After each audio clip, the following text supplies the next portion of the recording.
नमस्कार साथियों। आपका अपना चैनल नॉलेज वीसीए में आपका एक बार फिर स्वागत है। साथियों, आज की वीडियो में हम बात कर रहे हैं कि राज्य स्तरीय जो मॉक टेस्ट 25 नवंबर 2024 को आयोजित किया गया था, उसके क्लास 9th के मॉडल आंसर के बारे में। तो चलिए वीडियो शुरू करते हैं, देखते हैं कि कौन से प्रश्न के लिए कौन सा उत्तर आएगा। तो यहाँ पे देखिए, आपके सामने स्क्रीन पर दिखाई पड़ रहा है कक्षा 9वीं 25/11/2024। जो पहला खंड है हमारा गणित विषय से संबंधित है, जिसमें पहला प्रश्न कहता है कि निम्नलिखित 7 दिनों का माध्य क्या है। तो क्या करेंगे, आपस में इन सबको जोड़ देंगे और जोड़ने के बाद उसमें 7 का भाग देंगे तो 17 दशमलव कुछ उत्तर आएगा। इसमें ऑप्शन नहीं दिया गया है, तो इसका सही आंसर हो जाएगा 17। अगला प्रश्न कहता है कि 7, 5, 4, 3 एक्स 6 का समांतर माध्य 6 है, तो एक्स का मान क्या होगा। तो इसका सही उत्तर हो जाएगा 11। निम्न बंटन आंकड़ों से बहुलक का मान होगा। तो इसका सही जवाब है ऑप्शन बी 3। दी हुई दो परिमेय संख्याओं के बीच में हम क्या ज्ञात कर सकते हैं। तो इसका सही जवाब है ऑप्शन ए, अपरिमित रूप से अनेक परिमेय संख्याएं। किसी वृत्त की त्रिज्या 7 सेंटीमीटर है, तो उस वृत्त की परिधि क्या होगी। तो इसका सही जवाब हो जाएगा ऑप्शन सी, 44 सेंटीमीटर। परिमाप का अर्थ क्या होता है। तो इसका सही जवाब है ऑप्शन डी, चारों ओर की घेरा की माप। दी गई आंकड़ों में 4, 14, 24, 4, 44 में आंकड़े 4 की आवृत्ति है, तो 4 कितने बार आया है, एक बार, और ये 2 बार। तो इसका सही जवाब हो जाएगा ऑप्शन बी, 2। एक सेब के 4 बराबर हिस्से किए गए, यदि राम उनमें से 3 हिस्से को खा गया तो उसने कितना हिस्सा बचा गया। तो इसका सही जवाब हो जाएगा ऑप्शन ए, 1/4। 2/7 का तुल्य भिन्न है, तो इसका सही जवाब हो जाएगा ऑप्शन डी, 2 गुणा 3/7 गुणा 3। क्योंकि आप सभी जानते हैं कि किसी भी भिन्न में हम अंश और हर में एक ही संख्या का गुणा कर सकते हैं या एक ही संख्या का भाग दे सकते हैं। अगला प्रश्न कहता है, एक घनाभ में फलकों की संख्या कितनी होती है। तो इसका सही जवाब है ऑप्शन डी, 6। बेलन का आधार होता है, तो बेलन का आधार जो होता है वृत्ताकार होता है, तो इसका सही जवाब हो जाएगा ऑप्शन डी, वृत्ताकार।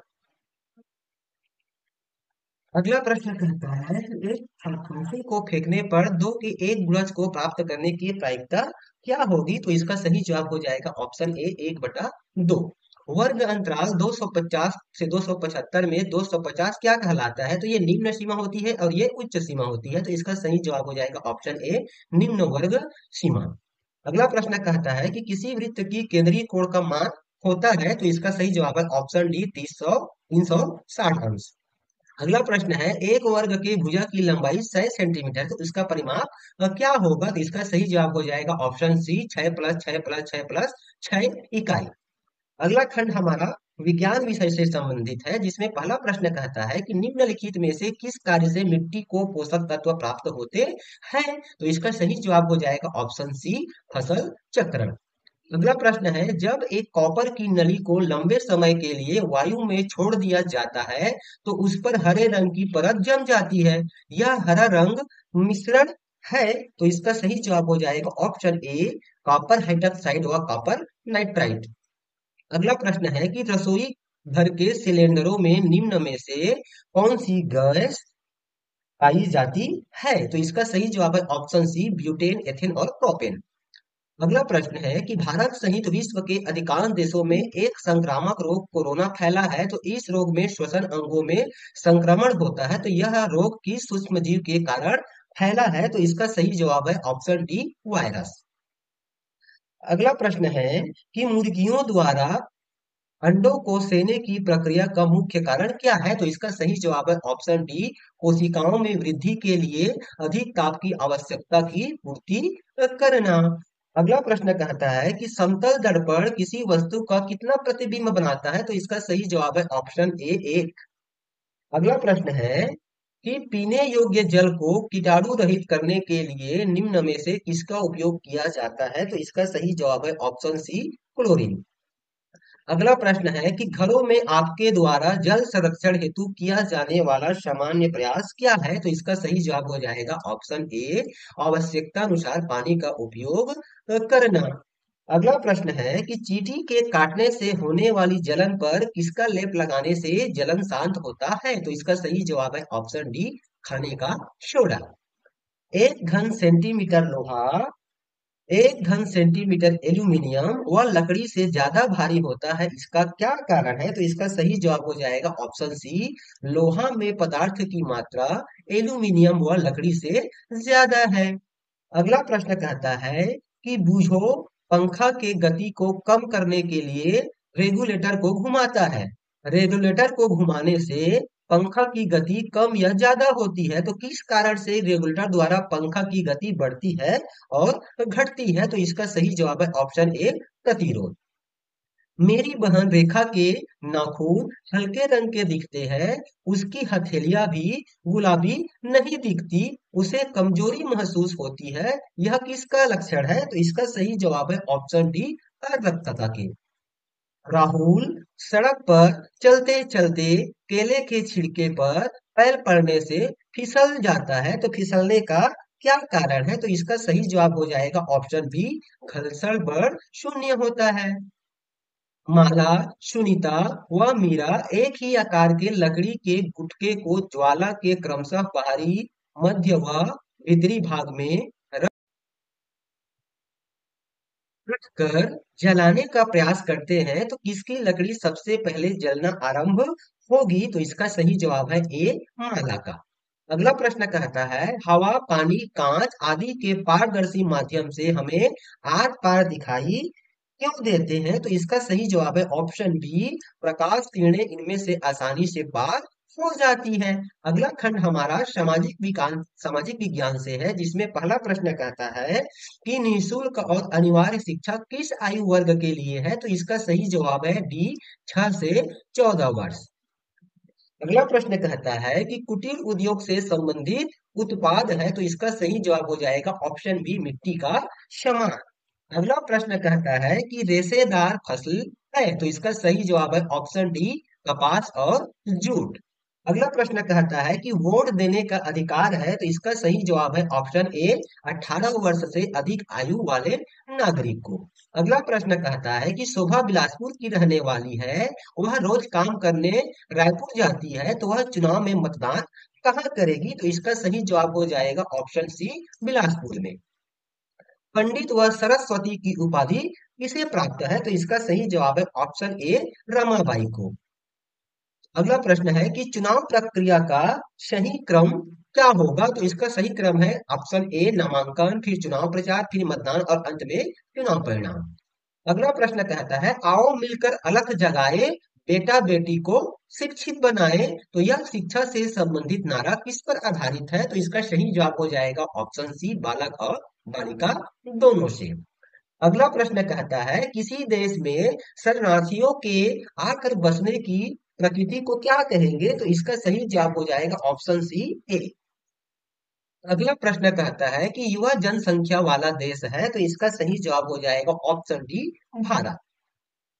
जिलाधीश को दंडाधिकारी कहा जाता है क्योंकि? तो इसका सही जवाब हो जाएगा ऑप्शन बी, उपरोक्त सभी। 12वां प्रश्न है कि स्त्री शिक्षा से संबंधित स्लोगन है, तो इसका सही जवाब है ऑप्शन सी, नारी पढ़ेगी विकास गढ़ेगी।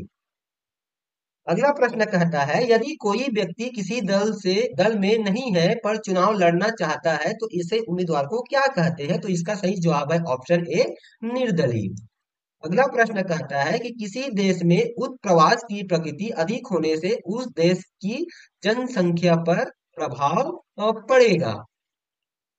अगला प्रश्न कहता है किसी देश में उत्प्रवास की प्रकृति अधिक होने से उस देश की जनसंख्या पर प्रभाव पड़ेगा, तो इसका सही ऑप्शन हो जाएगा ऑप्शन सी, जनसंख्या घटेगी। अगला प्रश्न है कि मंगल पांडे को फांसी दी गई थी, तो उसने, इसका जवाब हो जाएगा ऑप्शन डी, बैरकपुर में अधिकारियों पर हमला किया। अगला सेक्शन हमारा हिंदी विषय से संबंधित है, यहाँ पे आपको देखिए एक अनुच्छेद दिया गया है, इसके आधार पर ये प्रश्न दिया गया है। तो यहाँ पे पहला प्रश्न कहता है जाको राके साइया मार सके न कोई, इस कहावत का प्रयोग इस समाचार में किसके लिए किया गया? तो इसका सही जवाब है ऑप्शन ए, मुरारी और विनोद के लिए। अगला प्रश्न कहता है कि समाचार में चरवाहा किसे कहा गया है? तो इसका सही जवाब है ऑप्शन सी, गोपाल को। दोनों बच्चों ने ट्रेन की आवाज क्यों नहीं सुनी? तो इसका सही जवाब है ऑप्शन बी, दोनों बच्चे खेल में मग्न थे। अगला प्रश्न है कि लोग हैरान क्यों हो गए? तो इसका सही जवाब है ऑप्शन डी, गोपाल की कम उम्र के कारण। ट्रेन के गुजरने से ठीक पहले क्या हुआ? तो इसका सही जवाब है ऑप्शन बी, गोपाल ने एक बच्चे को ट्रैक से दूसरी तरफ धकेला था।